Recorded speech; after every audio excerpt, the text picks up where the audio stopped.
he is well enough to travel, would you like him to leave the country? But the decision to be made by the Shah and by his medical advisors. When he decided to come to our country with my permission, I was informed then, and I have been informed since, that as soon as his medical treatment was successfully completed, that his intention was to leave. And I have not encouraged him to leave. He was free to come here for medical treatment, and he will leave on his own volition. Yes, I would like to follow up Mr. Shaw's question.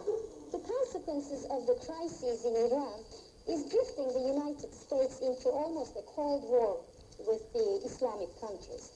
Watching TV news for 25 days, Americans soon will believe the whole Muslim world is hating them. Moreover, they are not told that the Shiites are a very minor minority among the population of the Islamic world, because the majority is Sunni. Don't you think you get any help from any Islamic country? And what will your policy be towards the Islamic countries under these circumstances? Well, the premise of your question is completely wrong. We're not approaching any sort of Cold War with the Islamic countries. So far as I know, every Islamic country has condemned Iran for its capture of our hostages and has been very supportive. This includes Muslim nations which in the past have not been close friends of ours. Iraq, Libya, and others. So I don't see this as a confrontation at all between our nation and the Islamic world. It's certainly not part of the Islamic faith to condone, as I said earlier, blackmail or the persecution or harm of innocent people, or kidnapping, or terrorism. So I think that we have a very good relationship with the people and the governments of the Islamic world. And I don't think it's deteriorated in this instance. In some ways, we've been drawn closer to these people because they see what has occurred in Iran as something of a disgrace for their own religious faith. And they don't see this as typical of what Muslims believe. I might add also that this is not typical of the Shiite faith either. It's the misguided actions of a few people in Iran who are burning with hatred and a desire for revenge, completely contrary to the teachings of the Muslim faith. Mr. President, there's a feeling of hostility throughout the country towards Iran because of hostages. Senator Long said that taking of our embassy in Iran, in his words, is an act of war. There are rumors since the night that our Navy has been called up for service. I ask you, as our Commander-in-Chief, is war possible, is war thinkable? It would be a mistake for the people of our country to have arise within them hatred toward anyone. Not against the people of Iran, and certainly not against Iranians who may be in our country as our guests. We certainly do not want to be guilty of the same violation of human decency and basic human principles that have proven so embarrassing to many of the Iranian citizens themselves.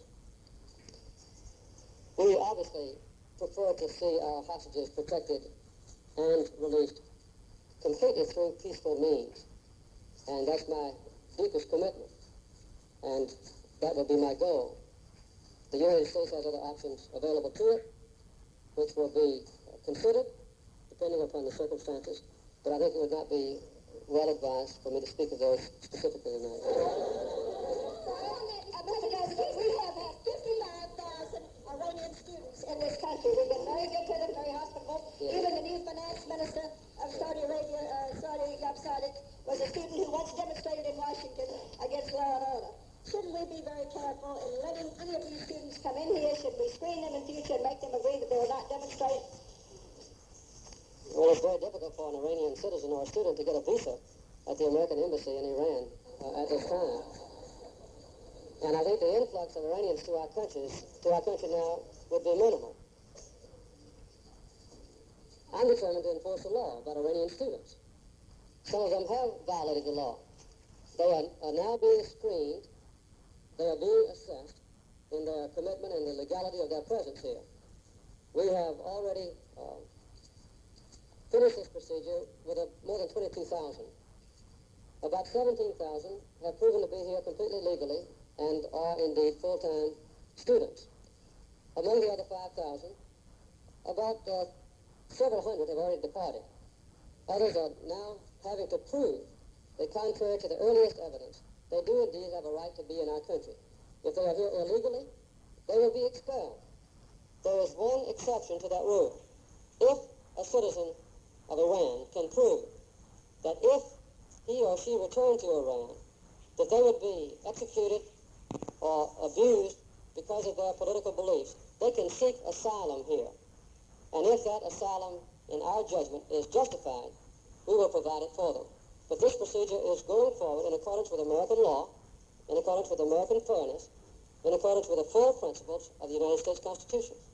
Can this crisis go on indefinitely?